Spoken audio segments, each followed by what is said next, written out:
মাদ্রাসা শিক্ষকদের যে মিছিল, সেই মিছিল শুরু হওয়ার আগেই পুলিশ ছত্রভঙ্গ করে দেয়, এমনটাই অভিযোগ উঠছে। বালিগঞ্জ মোড় থেকেই মিছিল হওয়ার কথা ছিল, কিন্তু তার আগেই পুলিশি বাধার সম্মুখীন হতে হয় এই মিছিলকে এবং পুলিশ ছত্রভঙ্গ করে দেয়। এই মুহূর্তে বালিগঞ্জ থেকে সরাসরি রয়েছেন আমাদের সঙ্গে আমাদের প্রতিনিধি সৈকত পাল। সৈকত, ঠিক কি ঘটেছে এই মুহূর্তের কি ছবি, কি কারণে মাদ্রাসা শিক্ষকদের এই মিছিল, কি জানতে পারছো?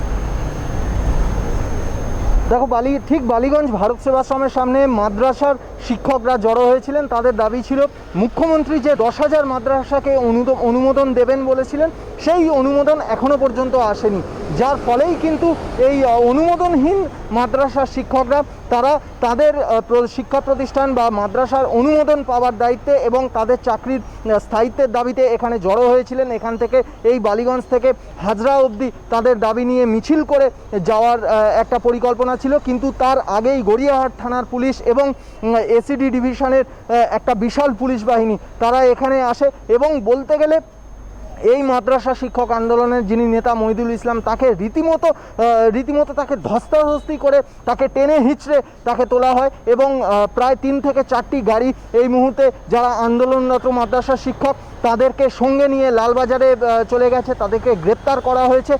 প্রায় 100 থেকে বেশি মাদ্রাসা শিক্ষককে এই মুহূর্তে গ্রেপ্তার করা হয়েছে, তাদেরকে লালবাজারে নিয়ে যাওয়া হয়েছে এবং তাদের একটাই দাবি, অর্থাৎ শিক্ষকদের একটাই দাবি যে মুখ্যমন্ত্রীর প্রতিশ্রুতি মতো এখনও পর্যন্ত কিন্তু 10,000 মাদ্রাসার অনুমোদন পায়নি। তাই এই অনুমোদনহীন মাদ্রাসাগুলিতে যে সকল শিক্ষকরা কাজ করছেন তাদের চাকরির স্থায়িত্ব নেই, তাদের জীবন রীতিমতো সংকটের মুখে পড়েছে।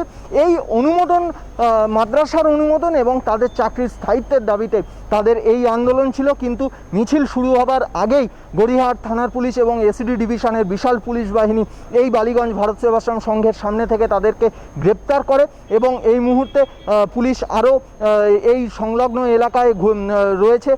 ইতিউতি বিভিন্ন জায়গায় এই আন্দোলনরত শিক্ষকরা তারা ছড়িয়ে ছিটিয়ে রয়েছেন বলে খবর। তাদেরকে গ্রেপ্তার করে এই আন্দোলনকে শুরু হওয়ার মুখেই রুখে দেওয়ার চেষ্টা করছে পুলিশ। ধন্যবাদ সৈকত, আমাদের সঙ্গে সরাসরি ছিলেন আমাদের প্রতিনিধি সৈকত পাল।